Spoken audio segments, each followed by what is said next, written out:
This is a matchup for the ages. Body cuts a path straight to the paint, and she serves up a slam dunk. Oh, Body may have the win, but Frank really got the W on that play. That's gotta hurt.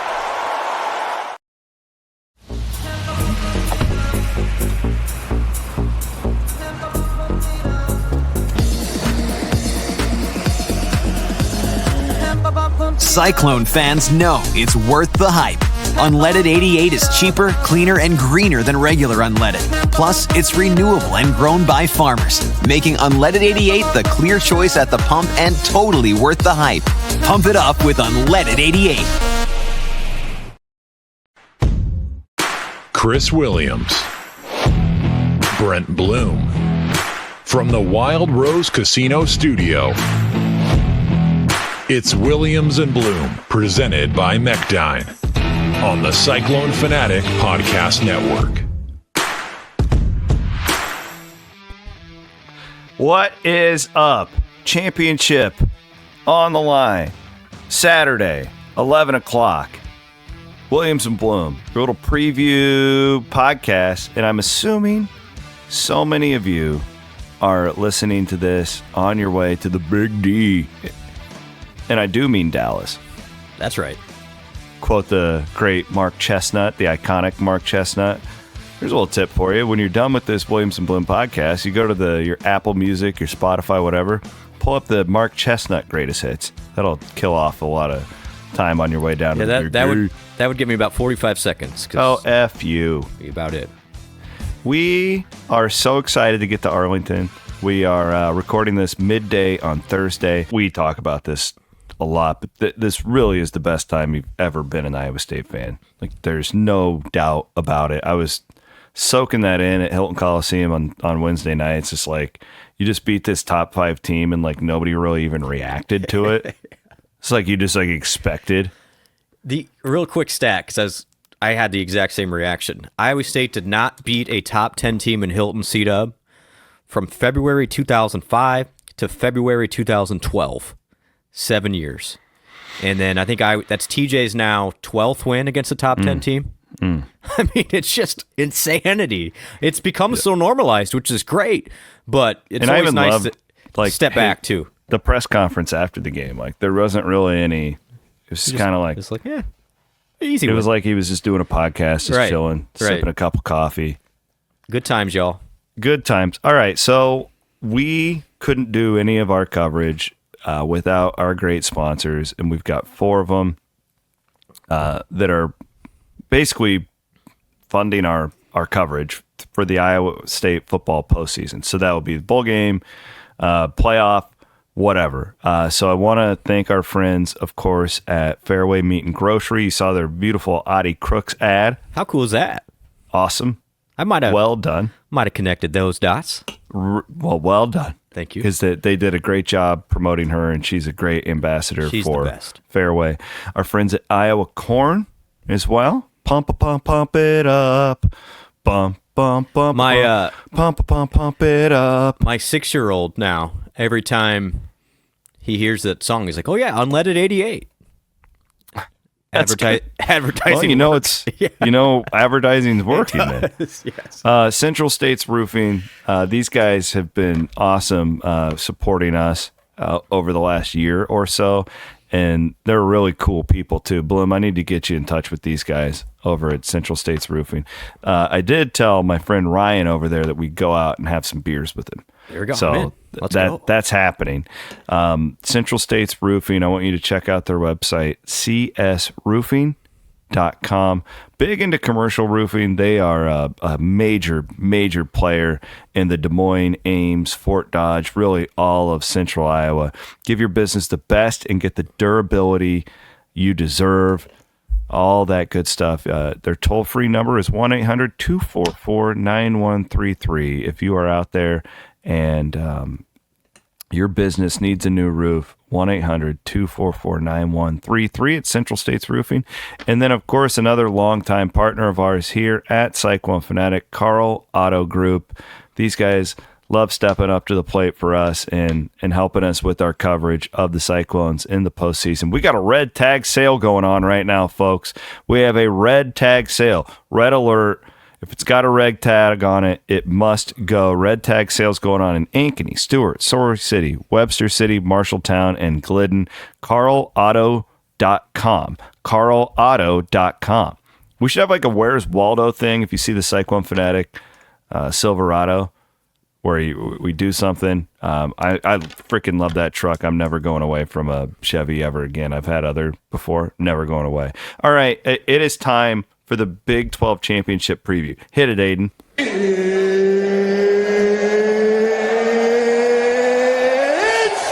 time!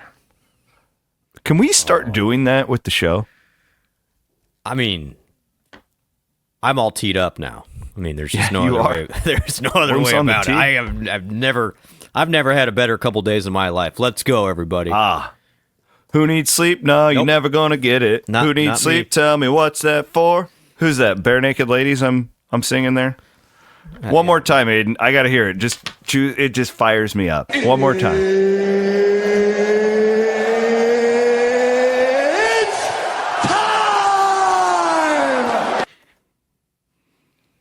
Iowa State playing for a Big 12 championship against Arizona State. Our guy Kenny Dillingham just been salivating over this Iowa State program for the last few days. Enough of that. Enough of this nice talk. No, enemies. It's been a nice story. I like Dillingham. I think he's great. I think it's a great story. I hope Iowa State goes out there and absolutely kicks their ass on Saturday, given that. All the way to the Pop-Tart Bowl, baby. What do you, Bloom, what do you think about Arizona State just on the surface? I know you've been watching them this week. What have you learned about this team maybe you didn't know? And it's interesting because numbers are solid, not great. Mm-hmm. They do a lot of really good stuff, not great. Skattebo is probably the best. I mean, that is my biggest concern is if Arizona State can control the line of scrimmage on that end, I think it's going to be, they're going to try and just pound Iowa State. I mean, Levitt's just keep coming back to Arizona State. Really, really good. I don't know if it's the best team Iowa State has played, but they have put together, I mean, what they've done here in the last 5 weeks has been super impressive. And I just really want to know on their end, without Tyson, the receiver, what do they got behind him? Because if you look at their data, they do some good stuff. They stop the run. They run the ball. Like if I'm looking at my most two important things, if I'm starting a football program, I need to run the ball. I need to stop the run. They do that great. And it's up to Iowa State to match that. If Iowa State does, I think Iowa State's auxiliary pieces, namely Knoll and Higgins, are a difference maker. It won't matter if you have those two, though, if you can't stop the run. And so that's, I don't want to oversimplify it here, but personally, I think, this might be a game where Skattebo gets the ball 40 times. I mean, they are going to try and pound Iowa State, and can those linebackers who are getting healthier and that D-line, like you need Dom Orange from the last 3 weeks, not Dom Orange from the first 6. That's it. I mean, and then turnovers, of course, special teams, all that stuff, but Arizona State isn't really remarkable except for those two things, running the ball and stopping the run, but those are two great ways to start. Well, they're very similar to Iowa State, just the way they conduct their business, the way that team is built. I do think that there's some intangibles that favor Iowa State here. You've already played there. I don't know. I mean, I don't know how big of a deal that is because it's vastly different teams. Yeah, but there's some familiarity. Has had one player that has played in a Big 12 championship game. Just one. Was it Jalen? It was Darian Porter. Porter, okay. Yep, who played special teams against Oklahoma. But the time zone thing is real. There's part of me, too, that we'll talk about this later. Part of me thinks that Iowa State's offense, going back to field turf indoors, is there another notch here? They haven't really played in great conditions. A lot of these night games on grass. Point. Yeah. Utah was a night game. There's just a lot of these deals, and I wonder if there's more vertical passing coming for Iowa State than we've seen Do you call the game differently at all? I don't know. I don't know. I could also see that, as you pointed out, these possessions are going to be very important because of how Arizona State wants to play. These two teams both possess the football, both top 15 in time of possession. Yeah, that's how both of these teams want to win. Could be a very, what I call, old school game. I know this isn't going to be a, Baylor from the mid-2000s just slinging it all over the place. And who controls the line of scrimmage largely will dictate who wins the game. We are presented by Iowa Corn, Fairway Meat and Grocery, Carl Auto Group, and Central States Roofing. Williams and Blum with you. Special edition as we are locked and loaded, getting ready for Dallas. I do want to reference something. We were supposed to have Dan McCarney on this show. Mac was having his computer, had a computer issue. We're going to have him on next week to hopefully Big 12, or hopefully be previewing the college football playoff. Max sends his regards, by the way. He was fired up. He wanted to be on here. So just technology sometimes gets in the way. But man, hey, we got the wind. We got enough wind from Mac at least to fill our sails. Does that make sense? I don't know. I'm going with it. Still, let's talk about a Big 12 championship, C-Dub. Yeah. So okay. I'm going to run you through my week of scouting this game. The handicapping aspect of it, all that stuff. Saturday night. Just because of how Arizona State looked against Arizona, which we're starting to find out Arizona's got a lot of skeletons going on in there. Like, there's a lot of demons in that program right now. I don't know how much the Wildcats really wanted to be playing in that football game, whatever. I think when that line came out, the first line I saw was Iowa State -1. DraftKings put that out at about 1 o'clock in the morning on Saturday. And I said, that's not going to stand in my mind. I go, Sharps are going to hammer Arizona State. We didn't have the injury information with Arizona State at that time. And my gut was, that's the sharp side, is to jump on Arizona State the way that they've been playing, etc.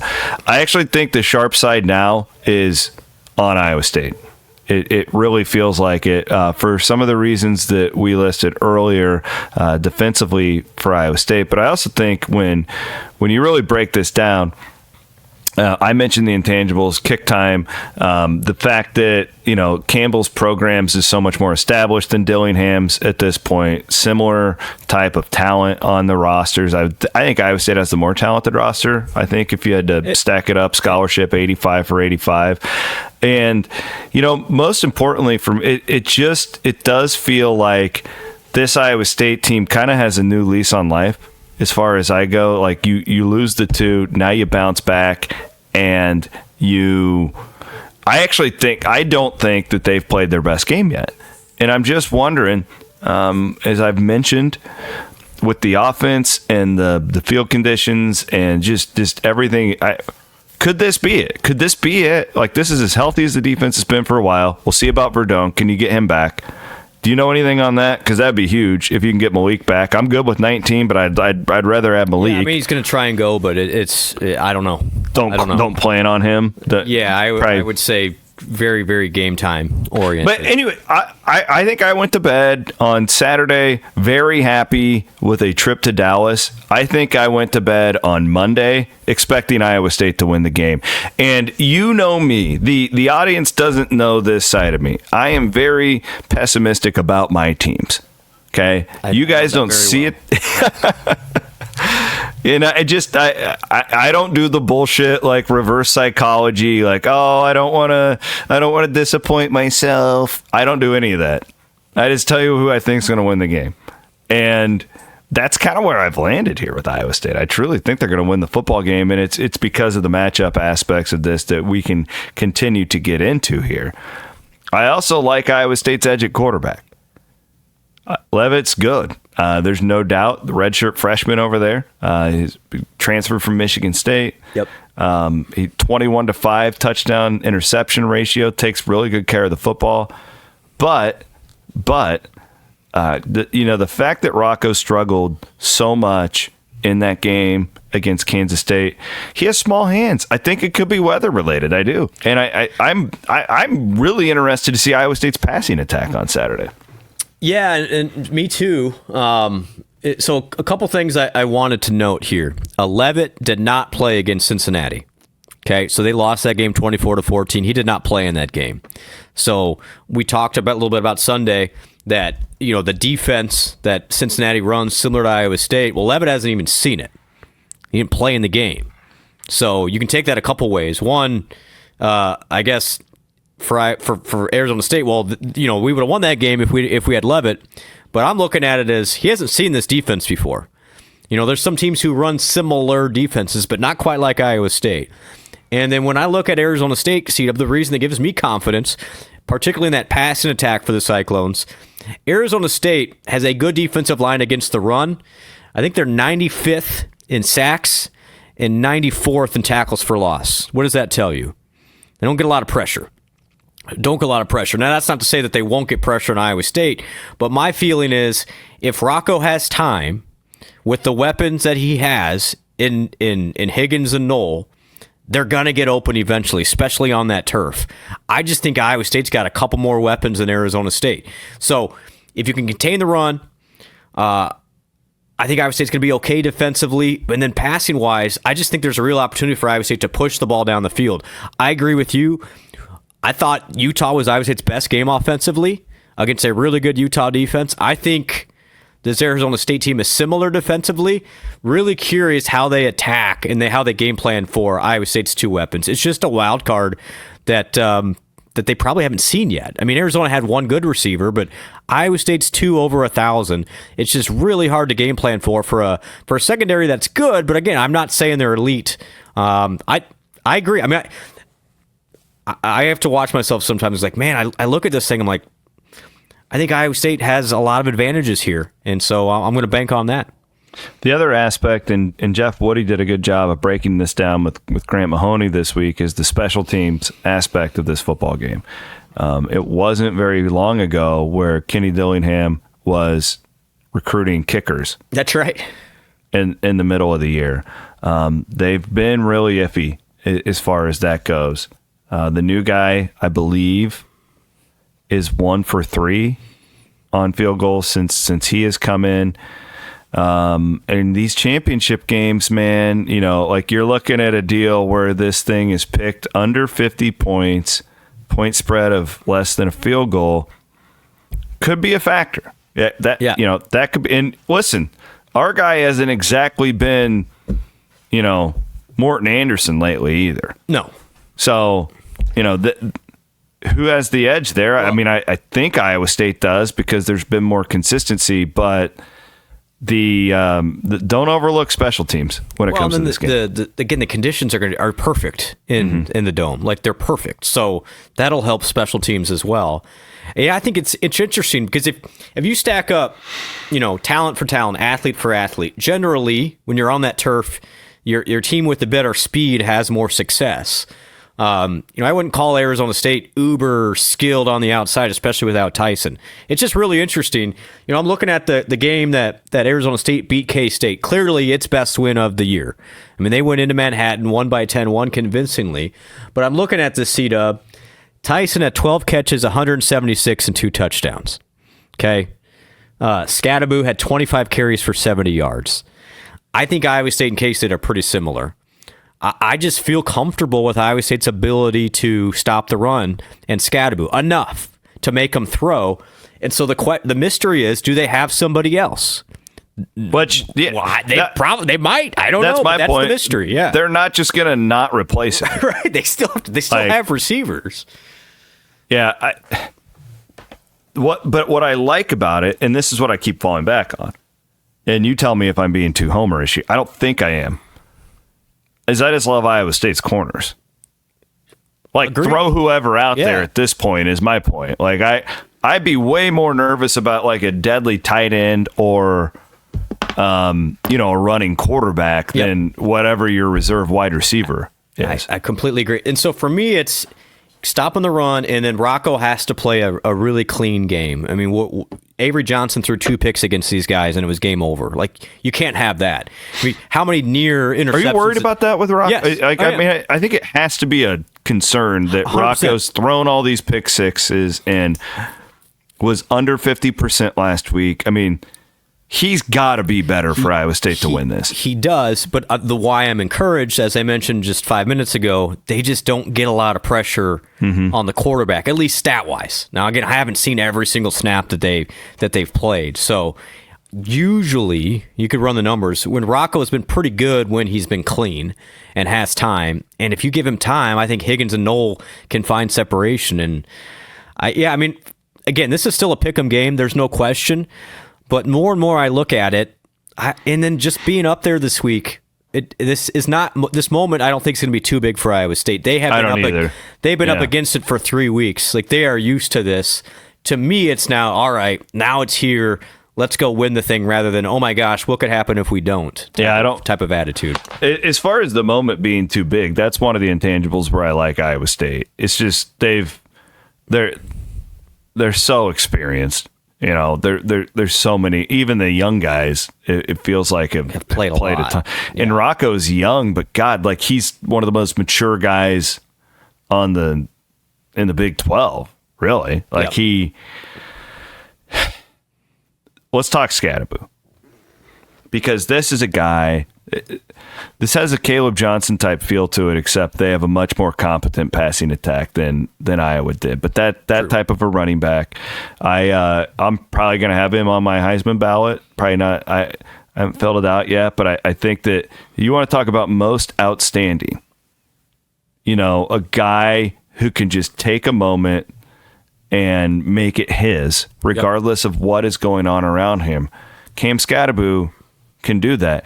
I think it's fair to expect Iowa State's defense to give up at least one of those big Cam Skattebo plays, regardless of how this game plays out. So at the very least, worst case scenario, Iowa State fans get to see a really fun player in Cam Skattebo. This is fun. This is what championship games are about. Yeah, I mean, let's make no mistake. Arizona State is still 10-2.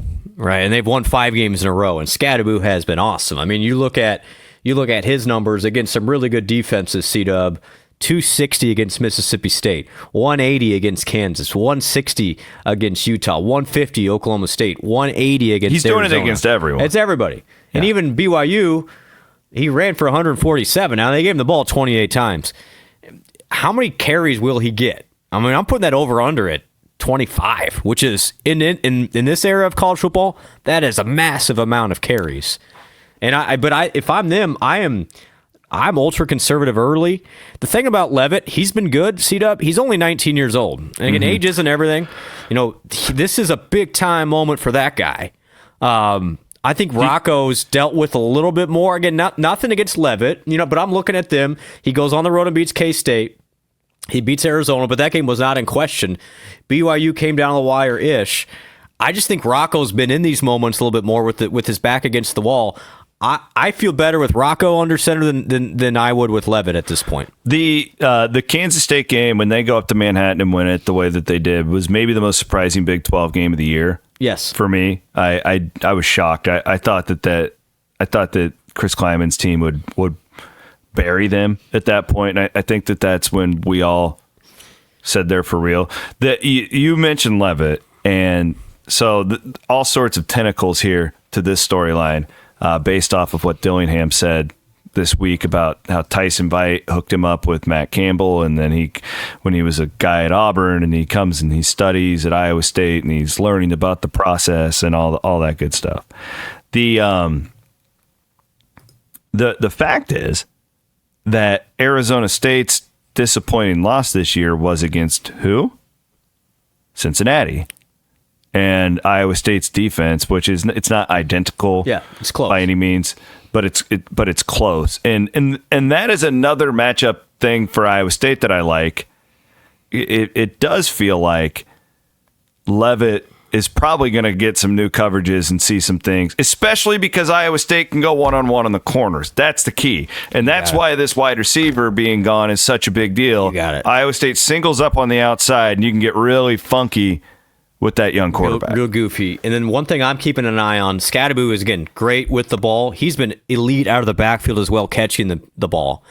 And I think if I'm Arizona State, I'm looking to get that guy set up in some pass game too. No doubt. That concerns me as an Iowa because State if you fan. do just him in the middle, then it turns into an Iowa situation for them.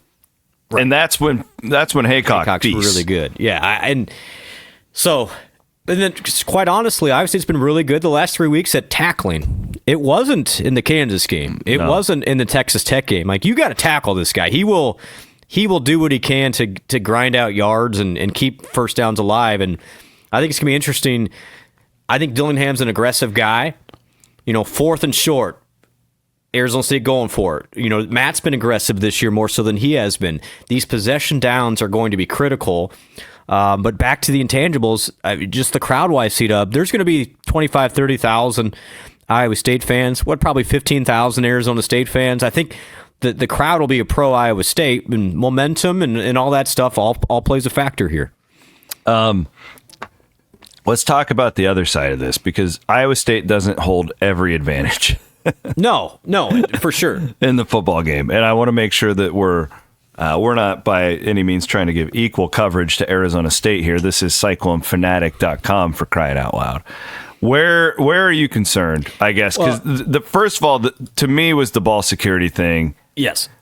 And the other thing is, too, if I am Arizona State and I don't know enough about their special teams, Iowa State's been close to having punts blocked for a while. The Utah game was an unmitigated disaster on that punt team. Lucky to get out of there with a win. So those are the two for me. One is ball security. Two, don't get a punt blocked. Don't get a punt blocked. Well, and these guys are really, really good against the run. And I think it's going to be extremely... So it's on Rocco. We're putting it on Rocco. I think it's going to be extremely difficult for Iowa State to move the ball on the ground. Now, you're still going to run it. I think a similar game plan to K-State, where you still got to try. Like, you're going to try and wear on them on the ground. I'm glad the line is healthy as it has been in a while. I thought Jalen Travis was great the other day.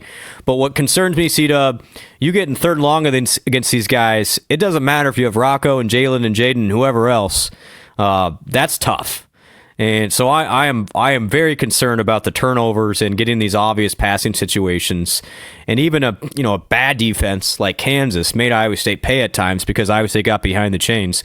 And I fully anticipate Iowa State's going to have a rough go trying to run the ball. I hope I'm wrong, but this might be C-Dub, Rocco, throw it 40 times and see what you can do. I'm really anxious to see how aggressive Mauser wants to be with him early in the game too. Yeah, and I also wonder about the whole tight ends versus wide receivers split. If you have to get into a deal where you got to pass more, you got it. Yep. I don't know. I'll be honest. Like, I've kind of come around on the tight end thing. Early in the year, I was. My whole thing is not using tight ends. I like tight ends. I'm totally fine with tight ends. I don't want them all to the inside.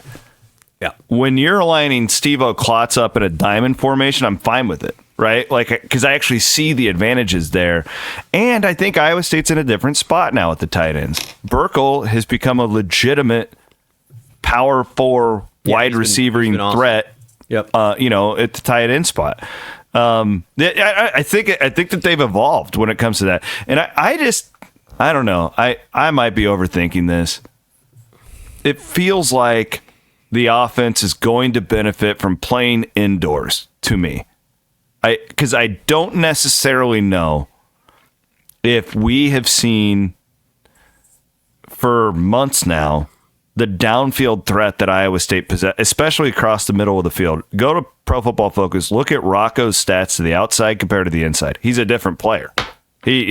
Rocco thrown to the right is subpar. Rocco across the middle is elite. And I just wonder, man, with Higgins and Knoll, and now with the way that Burkle has started to develop right there, Carson Brown, how many little catches across the middle has he made? I don't know. I feel like this offense has a different gear that we might get on Saturday. Yeah, again, that's the factor here, that the conditions have been really shoddy lately. Now, Utah was nice, and Iowa State moved the ball through the air pretty routinely there.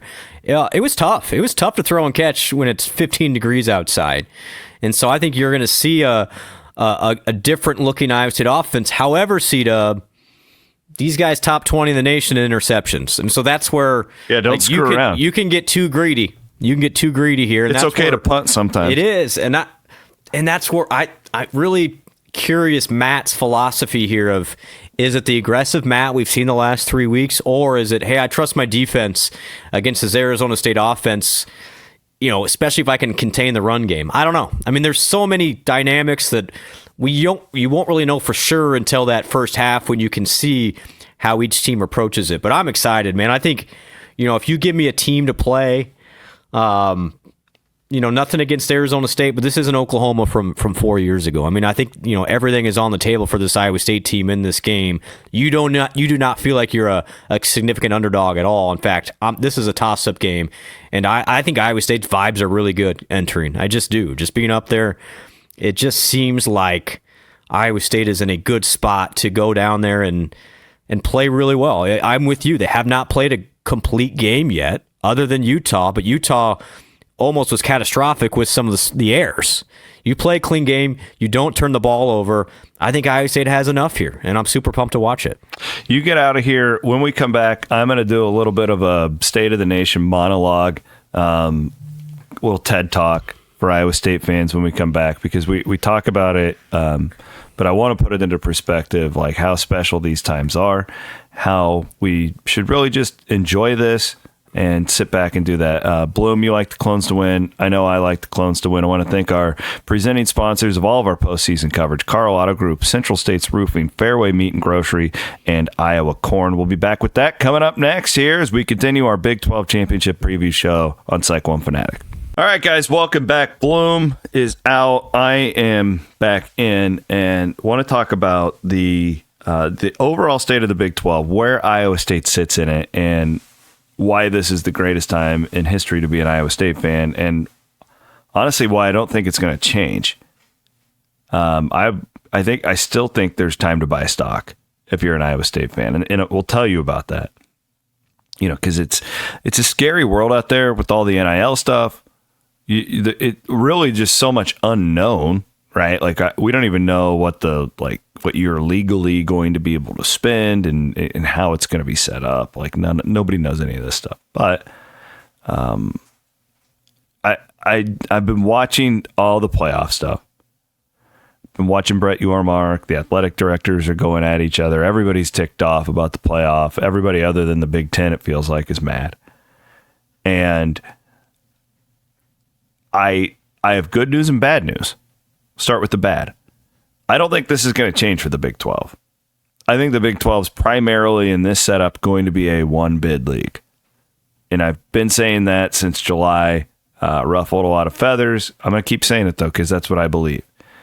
Not necessarily because the teams aren't as good, that they don't deserve it. It's going to be a perception-based thing, and I think it's a parity thing. And I promise I'll get into why this is good for Iowa State. The Big 12 is the only league in the Power 5 that is not dominated by 3 or 4 schools. In the Big 10, you have Ohio State, you have Michigan, you have Oregon, Penn State. Maybe we'll throw USC into the mix as a power player, but they certainly don't have the team. Right? So like those 4 are your big dogs, and maybe even eliminate Penn State from that conversation. Sure, they're good this year, but they haven't really won anything. No national championships there recently.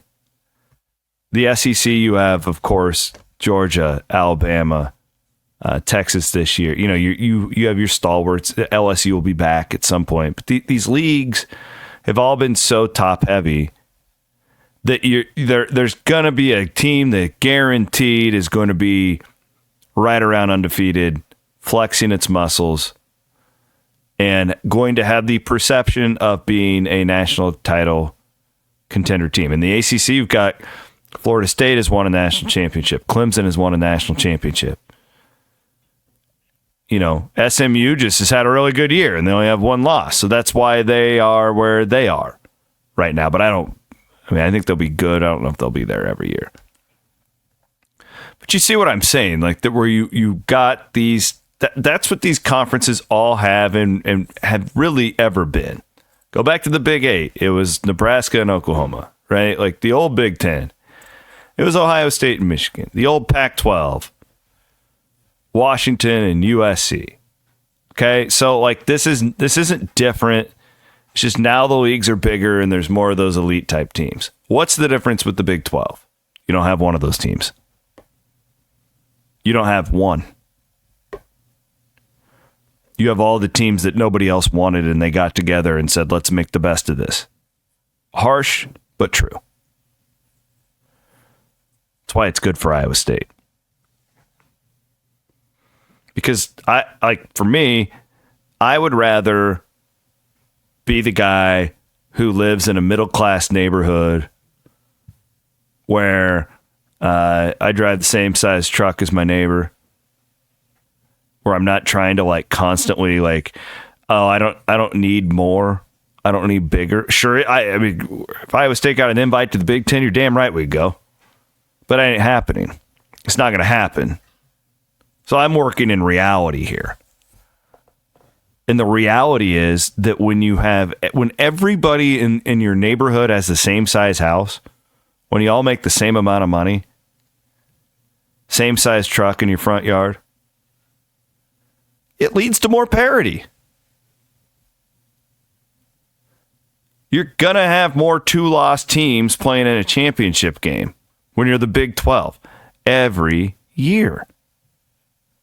You're not going to have there will be years where somebody gets hot and you have a favorable schedule and maybe you run the table. Yeah, it'll happen. I just don't think it'll be consistently because I don't think the difference between program 1 and 16 is very big compared to the SEC, compared to the Big Ten. Compare Oregon to Purdue, for God's sake, right? Like it's so massive. And I know like Oklahoma State didn't win a game this year, but geez, like they still have talented players. They think they'll just quit on their coach, and that'll happen from time to time. But this comes back to what I've been saying for a while now. And if Matt Campbell's the head coach at Iowa State, and you have this, it's solid at the top. Really, it starts with Pollard, and it's a trickle-down effect from there. But when you know what to expect, and there are reasonable expectations, and why couldn't Iowa State be a team that just expects to go 8-4 every year in this new league? You have one of the best fan bases. I actually think it works to your advantage now to be a geographical outlier, where in the past it never did. I think it actually helps you because of the fact that recruiting isn't as regional as it used to be, and there's the transfer portal and all that stuff. That's another show. But I just think a lot of these things that worked as a disadvantage for you then, you can use it as an advantage now because you don't live next to mansions. I don't have my little 3-bedroom ranch next to the Taj Mahal, which was Texas. I don't have to compete with that anymore. And you might say, well, no, in life, you're not supposed to, doesn't matter. You're supposed to live below your means. Yeah, no shit, but how many people actually do that? There's a lot of debt in this country. You were in their league. You had to compete with them. Not anymore. And is it leveled? No. Iowa State still has challenges. It doesn't have any rich donors as TCU. You still BYU may be the richest school in the entire league now. And they just came from Group of 5. You see my point? Like the substance matters in this league. You can't just go out and buy a championship in the Big 12 because everybody's so similar. And that's what I love about it. It's entertaining because you don't know who's going to win on a given Saturday. They have a problem, though, and I think they'll continue to have that perception problem because I think more years than not, you're going to have 2-loss teams competing for Big 12 championships. It's okay, but I also think it's why you see Yormark out there fighting the fight the way he is right now. Good for Iowa State, maybe not great for the Big 12. So there you have it. I mean, this is such a cool time to look around. With football and basketball and the women's basketball and wrestling's going to be good again, and just it is so awesome to see how far everything has come. And I said this, I got emotional with post game last week because I'm so freaking happy for Iowa State fans. So many of you that are driving south right now, you deserve these moments, and I hope you soak them all in. And I hope you can really have a great time down in Dallas this weekend. I like Iowa State to win it. I really do. Bloom does. We'll hopefully have a college football playoff preview coming up. How cool would that be? I want to thank our great friends at Carl Group, Central States Roofing, Fairway Meat and Grocery, and Iowa Corn. Aiden Wyatt produced this for us. I want you to also check out all the great preview content from Jeff Woody breaking down this football game. That's part of our postseason package.